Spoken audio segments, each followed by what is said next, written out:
Hello everyone, welcome back to another episode of Only Trams. You're joining me today for what is going to be the final episode in this series.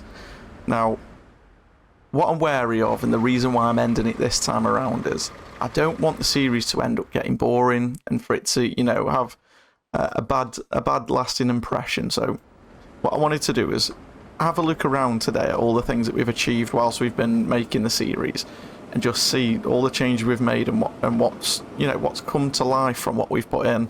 One of the main reasons for ending it now is the fact that we're now creating every product. The aim of this series when we started was to see if it was possible to be financially successful using only trams. And I think at the point now where we're sitting at 1.5 billion or over 1.5 billion, I think we've answered that. From the lines that we've got here, you can see there is some that fluctuate between losing and making money. I mean, the heritage line is a non-issue. That's never going to make us any money. But all of these lines here, you can see we're making, tens of millions of pounds in total. Or dollars, should I say. So, it's got to the point now where the only thing we aren't doing is delivering everything to every city. But we've got towns like Slough here that are requiring 4 products. And we're delivering all 4 products. All we're going to have to do for the other cities now, we've got Nottingham up here that's getting everything. We've got West Bedlington at the top, however, it's getting none. Now, but we are making tools and machines, so it's just a case of putting a tram on to bring tools and tram on to bring machines. And I don't want the series to get, to get boring, and I don't want it to have that impression at the end. So what I want to do is end it on a high, if you like. We'll take a look at what we've achieved, just from sort of zooming around now and having a look at a few things. The memories are coming back of designing this area and putting, this heritage line in at the start. And what I have already done off camera before this episode is I've actually done a little bit of work at the museum. Nothing too fantastic, but I've actually put in a couple of extra trams in here just to show some of the trams that we've used throughout the time. Now, I didn't realise, because it was paused when I did it, that Ivan's going to sit there letting out a hell of a lot of steam the whole time. But there we go. That's what it used to be like when we first started. And then we moved, we sort of moved on. I mean, this isn't in age order. I've just picked a few trams that I remember and I like the look of that have been used. I mean, these Tatras are still actually in use over on the iron ore line, and that's why I've put it on this one here. But just some of the key components and some of the ones through the years have come here. And then I added another 2 over to where the passenger lines are here. So we've got the Roma tram here that was originally over by the Newark side of the lines and Lincoln, and then we put the PCC, the USA. But, I just wanted to share it with you guys and have a last sort of little look around the map. Do a couple of ride-ons maybe of some of the routes. We can go back over to where we first started, over in Canterbury, and if I remember correctly, it was the food loop that we first set up at Canterbury, wasn't it? And that led us to making this proper freight hub that actually, it really does work. I mean, I say that, just as I say that, we've got the first time I've seen it queuing in forever, but there we go. We aren't using one of the terminals just because we've been that efficient and used the same one twice for a lot of the lines. There'd be nothing stopping us doing that, but we just haven't needed to. But it's really nice to see this, and it's the first time that I really had any introduction or, I tried my hand at decorating and using the assets on the map, and I don't think this is a terrible job here. For the first time, I even, put a couple of walls around, a couple of assets that looked like it'd be some kind of freight hub.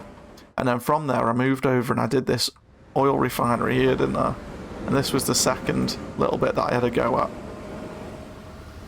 But yeah, there's been a few fond memories of this one, of me learning the game more than anything, and a lot of the tips and tricks that you guys have given me along the way. And I think the first big mission for us was to put in this first loop with passengers, wasn't it? And we had the passenger loop going around from Canterbury to Bexhill, Durham, and if I remember right, the passengers go anti-clockwise here. They do. The passengers go anti-clockwise, and we had all the freight going clockwise until we added in this final route dropping off tools and bricks over here at Durham, tools and construction materials. But that was really the heart of our industry, and this loop here, these 3 towns here, and all the way up to the freight hub. This is where we made our bread and butter and really started to expand. And it's a shame, really. I would have liked to have had a town over in this area.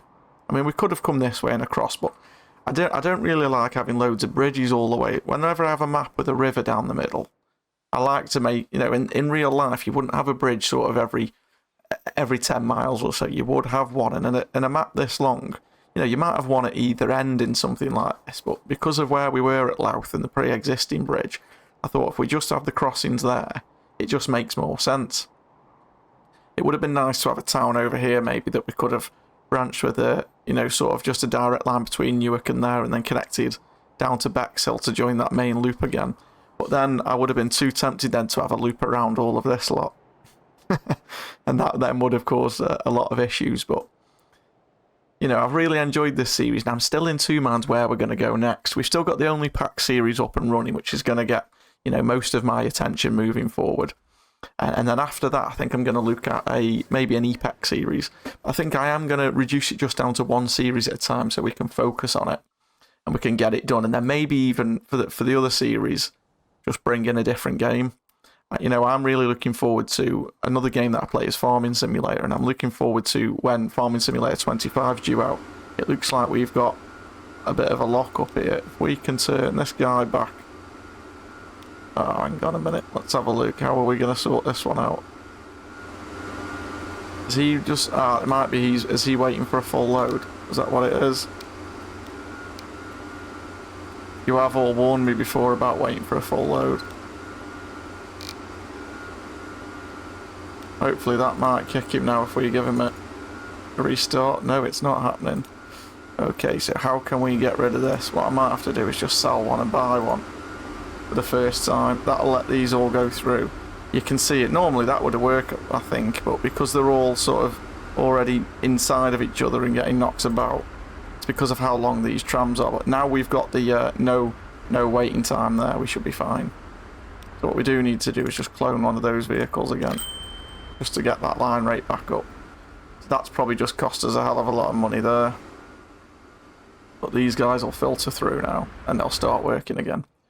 But yeah, I've learned a lot during this series, and it's mainly down to you guys, really. All about the line rates when we were dealing with iron and coal here. You helped me with the tools line here, with that freight hub. You give me some tips on assets, some different mods to use, some ideas around, whether we should allow light rail and that kind of thing, some information on how to grow towns a bit better. You guys have been really, really important in the growth of it all, really. Even down to what we could do with the old trams when they're retiring. The idea, it was actually the museum.